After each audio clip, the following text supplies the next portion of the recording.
Okay, let's dive into this. The environment we're looking at, it's felt incredibly high stakes recently. Definitely. I mean, largely because we saw nearly, what was it, $1.93 billion stolen in crypto? Just in the first half of 2025 alone. That number. Yeah. Well, it kind of proves that traditional security models aren't working. They're just not enough anymore. Absolutely.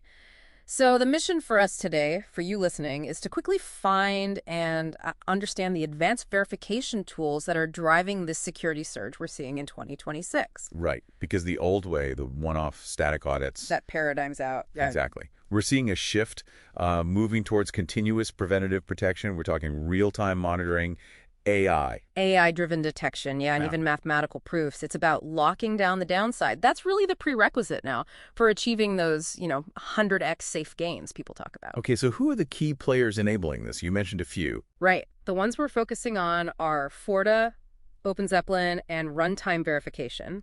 Let's maybe start with continuous defense. Forta is a good example there. Forta, I've heard it described as like a decentralized immune system, or maybe an on-chain firewall. Both good analogies. Its unique value, the real kicker, is blocking exploits mid-attack. Okay, hold on.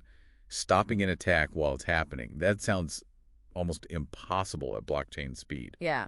How do they technically block it at the sequencer level? Yeah, it sounds futuristic, but it's about when they look. The sequencer, right? It orders and submits transactions to the chain. Forta deploys these things called bots that monitor transactions before they're officially finalized by that sequencer.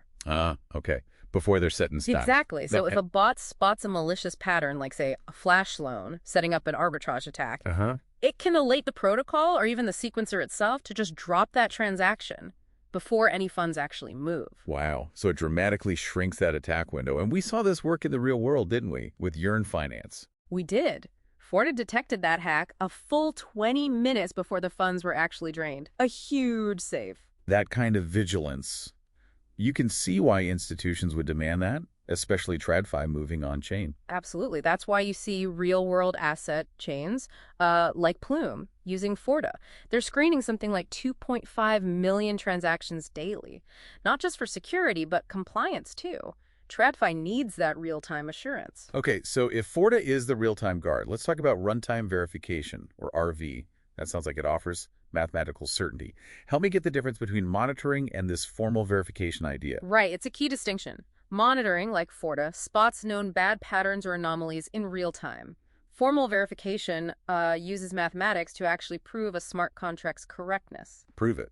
Like 100%. Well, prove its correctness against specific rules or properties. It certifies the code as bug-free in relation to those defined parameters, so it's less about finding existing bugs and more about proving the absence of certain types of bugs. Got it. So it's essential for really critical stuff. Exactly. Think complex cross-chain bridges where billions might be locked up, right. Or stablecoin collateral logic. The math has to be perfect there. You need that level of assurance. And making that accessible is key.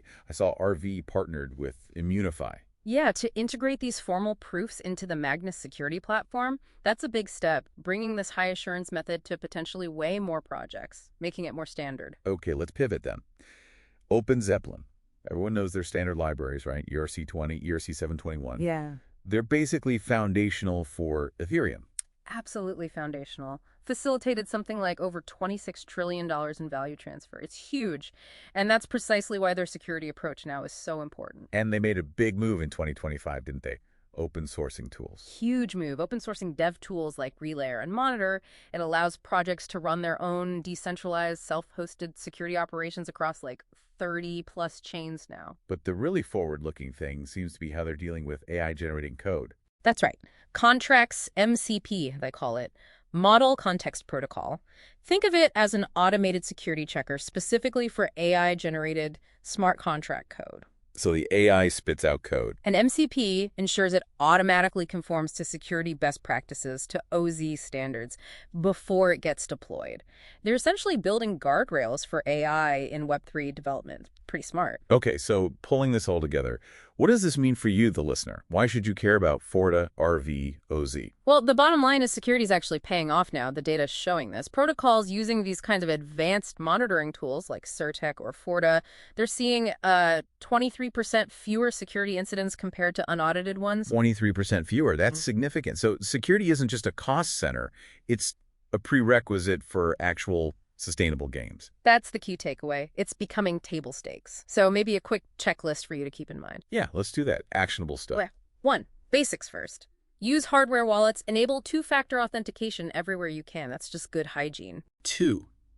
Before you put capital into a protocol, check. Does it have audits? Does it mention formal verification? Do your homework. 3.